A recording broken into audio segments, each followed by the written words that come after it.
Wildcats! Season 3 is officially here!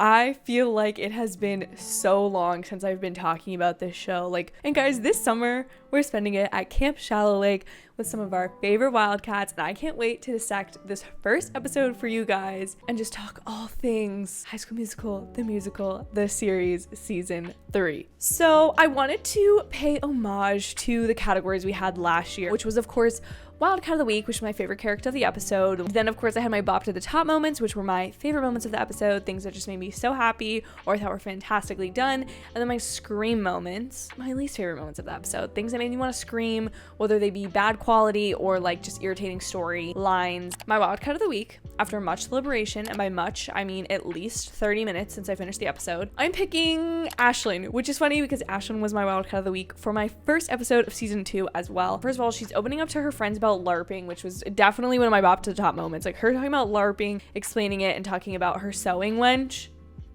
Perfect, amazing. I love a good nerd in a TV show. But when she confronts Gadget about wanting to send a letter to Big Red, which, how sweet, she wants to send him a letter every single day since he can't be there. But when she kind of stands up to Gadget, I just found myself drawn to her the most. Obviously, I have favorite characters. Gina will always be one of my favorite characters for the show. She just really shined this episode. And so, Ashlyn, this Wildcat of the Week is yours, baby girl. Then for my bop to the top moments, this episode was full of reference bop to the top moments that I just love. First of all, the reference to Greta Gerwig being Carlos's guest for celebrity person. Can we just give it up? Carlos, drop the Letterboxd account. We all want to see it. We all want to know what you're watching. I just loved that reference. And in that same scene, Courtney's phone is named Sasha. And I thank you. My contribution to the High School Musical, the series community through my 12-page final term paper for one of my college classes, through these reviews. I am known. Just kidding. Of course, Portwell, seeing Gina and EJ together just makes my heart so happy. Both of them are just so pure and excited to be there and happy. He really wants Gina to love Camp Shallow Lake the way he does, and she is just so excited to be going somewhere. Brings me back to a previous bop to the top moment when they're all in the car singing the song. I love how some of the lyrics were repurposed to the correct characters to where those lines would apply. For example, we've always thought, I think in some ways, as Nene kind of being the Gabriella of this series, but this season transferring Gabriella's lines in the song to Gina, they apply, one, because she's talking about not moving away, which Gina has moved around a lot, but two, it kind of repurposes her as this season's leading lady, and I really loved that. Of course, I loved the La La Land setting. I mean, you guys thought I wouldn't spot that. Of course, I was going to.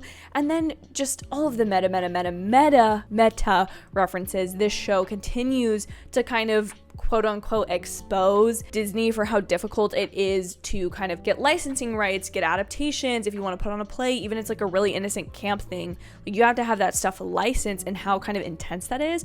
But I also really love how Corbin Bleu, one, is kind of has the props to play the bad guy in a little bit of a way. He's not truly altruistic, I guess, in what he's up to at the camp. I kind of love that because that's brave of him, but I really love his inclusion because if anyone was around when Disney Plus launched and this show first came out in 2019, Corbin Bleu, I'm pretty sure, did an interview with the original cast of the show talking about the legacy of High School Musical and all that kind of stuff and how they're bringing it back, and now he's a part of the show. There was, of course, the Dewey Wood is, of course, Jason from Hannah Montana. They are really appealing to two types of people, again, to watch the show. Gen Z, and then the people like me who grew up with High School Musical and now want to appreciate all these meta references. I don't know. And then I loved that it was acknowledging that it was meta, because that made it more meta. Sometimes that makes it bad, but then, I don't know, it just worked and I really loved it. So then my screams for this episode, which I don't really have a ton of bad ones. They're more so just kind of cringe moments. Gadget is pissing me off. Just I don't even want to get to know her. I don't want her to have a redemption arc. That's bad of me. I said the same thing about Lily last season, and I guess I was correct. Gadget is just annoying me. I can't tell if she likes EJ. I can't tell if she's wants to fit in. I can't tell if she's actually being rude to Ashlyn or she's just trying to be honest. I don't really get the vibes from her. I don't get good vibes.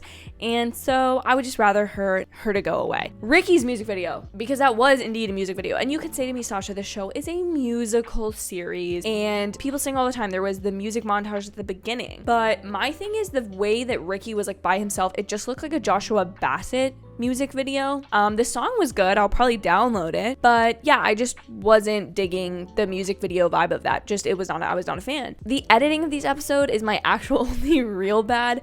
I feel like something was just off about it. It felt kind of overly produced. This show has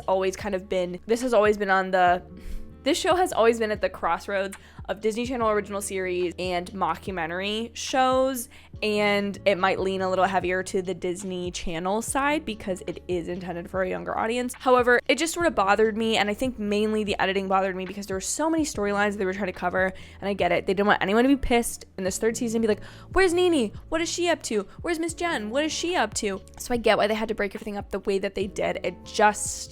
It didn't hit as hard for me, you know what I'm saying? And then my last one, which is my biggest scream moment, there's no sneak peek for next episode. So I have no idea what to look forward to next week. I will be watching. I will be making a review of it, so you should subscribe so that you can catch that. But yeah, there was no sneak peek, so that made me disappointed. But what did you think of this first episode of season 3? Please let me know in the comments down below. And if you enjoyed this review, please like this video. It would really help it out and for more people to see it. Thank you guys again so much for watching. Hope you have an absolutely amazing day or night whenever you get to see this. And I will see you in my very next video. Bye, y'all.